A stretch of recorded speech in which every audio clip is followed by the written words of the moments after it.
Hey guys, Miss B here. Welcome to this week's video. So I just wanted to make a quick video for you guys regarding my interpretation of this week's Flipgrid discussion.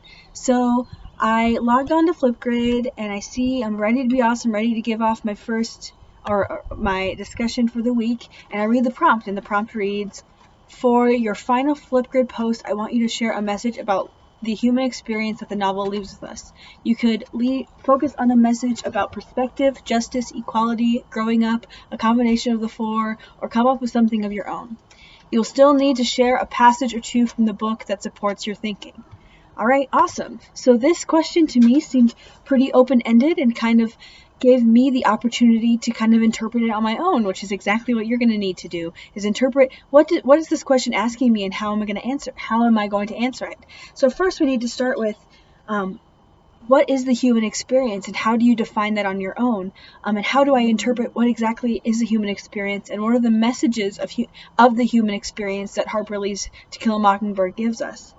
And once I established what is the human experience to me, I thought, so the human experience, or rather life, does not only exist right now. The human experience has been existing since the beginning of humanity, right? So to interpret this as just being something right now may be a disservice to this question.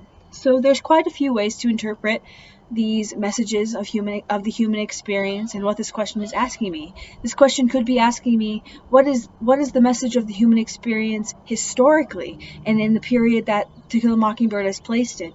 We know from as a reader that this is placed in the 1930s, early 1930s, and spreads about 3 years in the 30s. So if you think about the events in American history, the events in world history, the events in Southern history, what are these messages that we get from To Kill a Mockingbird, and how do they speak to us now historically? The next one is, we know that this story is placed in Maycomb, Alabama. So what are these messages about Maycomb, Alabama? And what does this novel say about living in Alabama? More specifically, what does it say about living in Alabama during the 1930s? Another way to interpret this is, last week we talked about coming-of-age novels and whether or not Scout and Jem were on a coming-of-age journey. So if we talk about growing up, what does this novel say about growing up? What does this novel say about being 10 years old? What does this novel say about questioning and kind of growing into your own personality? And what does it say about maybe what it was like to be 10 in the 1930s versus what does it say about being 10 now? And is there a difference? Another way to interpret that is kind of the opposite of that. What does this novel say about being an adult? Do you believe that adults in this novel change or do not change similarly to how Jem and Scout may change throughout the course of the novel? And what are those moments where we see adults change, or what are those moments where we don't see adults change? That would be a really interesting interpretation of this question.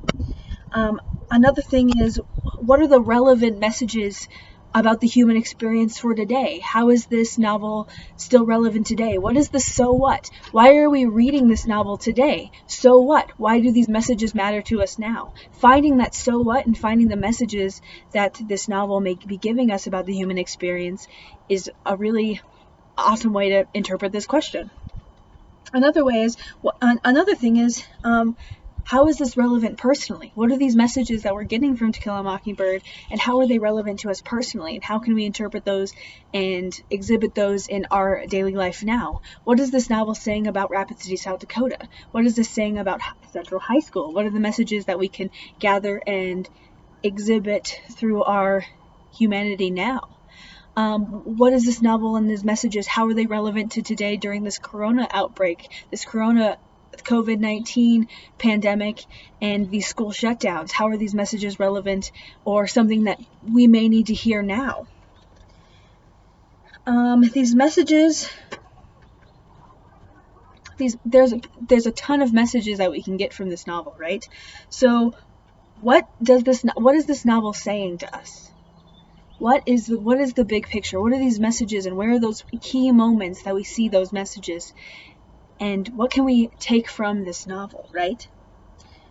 you have a lot of autonomy of interpretation over this question. I want this to be your own. This should be an idea of a message that you see through the novel and the moments that stood out to you. So luckily for you, you're able to make this a personal, authentic, and thoughtful discussion post. And I'm really, really excited to hear what you guys have to say.